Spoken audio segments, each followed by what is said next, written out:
update sa binabantayan nating bagyong Gamey na dati pong bagyong si Karina. Huli natin ito namataan sa layong 515 kilometers north-northwest ng Itbayat, Batanes. At kung makikita nga natin sa ating satellite imagery, ay lumabas na ho ito na ating area of responsibility kanina 6:20 ng umaga.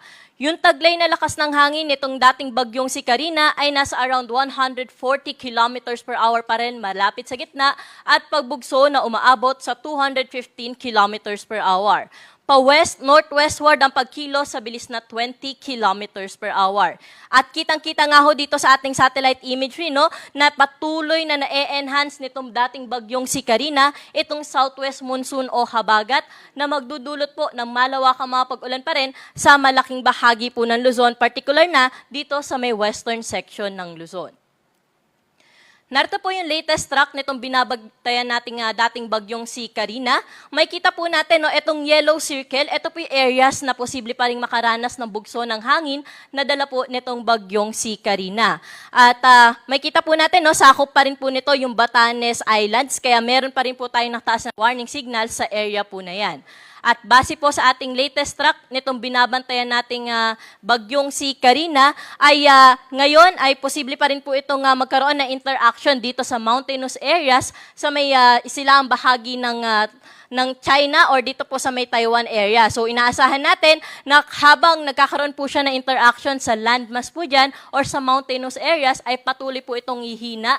At sa mga susunod na araw ay posible pong umabot na lamang po ito sa storm category at eventually magiging depression o isa itong low pressure area sa mga susunod na araw.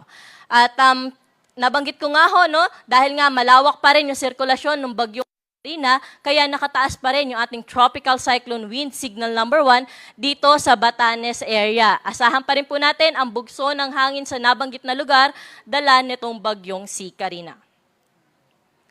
At sa kasalukuyan naman, ito pong ating National Capital Region, PRSD, ay nagtaas pa rin po ng orange. O ito po yung mga areas na makakaranas na hanggang sa intense na mga pag-ulan, particular na ang Zambales at Bataan. Samantalang posible ang mga heavy rain sa may Pampanga at sa Tarlac for the next 3 hours, na kung saan itong mga areas po nito ay pinagmamonitor ho natin sila dahil yung mga pag-ulan na ating inaasahan for the next 3 hours ay posible pa rin magdulot ng mga pagbaha at mga pagguho ng lupa. Yung ating ibang PRSDs, lalo na po yung ating NLPRSD, ay nag-i-issue rin ho ng mga heavy rainfall warnings po natin sa mga concerned areas po nila. So pwede ho natin itong bisitahin, yung mga information po na yan ay pwede nating bisitahin sa social media accounts po natin sa DOSC_Pag-asa at pinopost na nga rin ho natin ito sa ating website. Ano nga ba yung inaasahan po natin tungkol dito sa enhanced southwest monsoon o itong habagat na napapaigting nitong dating bagyong si Karina? So posible pa rin ang 100 to 200 millimeters of rainfall o heavy to intense na mga pag-ulan sa bahagi po ng Ilocos Region, Abra, Benguet, Zambales at Bataan. Samantalang dito po sa Metro Manila, Pampanga, Cavite, Batanes, Babuyan Islands at Occidental Mindoro, ngayong araw ay posible pa rin po yung moderate to heavy na mga pag-ulan. Kaya pinag-iingat pa rin po natin yung ating mga kababayan sa mga nabanggit ko po na lugar dahil posible pa rin po magdulot ng mga pagbaha at mga pagguho ng lupa yung mga inaasahan natin na mga pag-ulan ngayong araw. Samantalang bukas naman, mas kakaunting areas na nga yung inaasahan natin na makakaranas na moderate to heavy na mga pag-ulan. Ito na lamang po yung Zambales, Bataan, Pangasinan at Benguet. Samantalang by Saturday naman, Zambales, Bataan at Pangasinan ay patuloy pa rin makakaranas ng moderate to heavy na mga pag-ulan dala po ng enhanced habagat. So dahil po dito sa mga naranasan na natin ng mga pag-ulan noong mga nakaraang araw, no? So kahit po mga moderate to heavy na mga pag-ulan, ngayon ay posible na itong magdulot ng mga pagbaha agad sa mga ilang bahagi po, lalo na po dito sa NCR at sa mga karatig probinsya. Kaya pinag-iingat po natin, doble ingat po sa ating mga kababayan dahil nga kapag umulan po ng heavy, mataas na ho ang tsansa na magdudulot na ho ito ng mga pagbaha at mga pagguho ng lupa.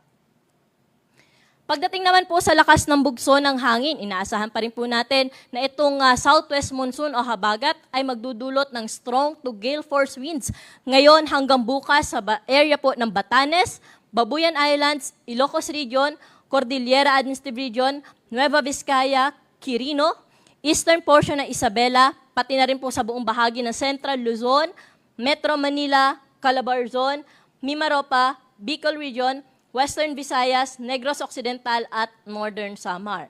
Samantalang by Saturday naman, umuonte o nababawasan naman po yung areas na makakaranas po ng malakas na bugso ng hangin dala ng habagat po, no?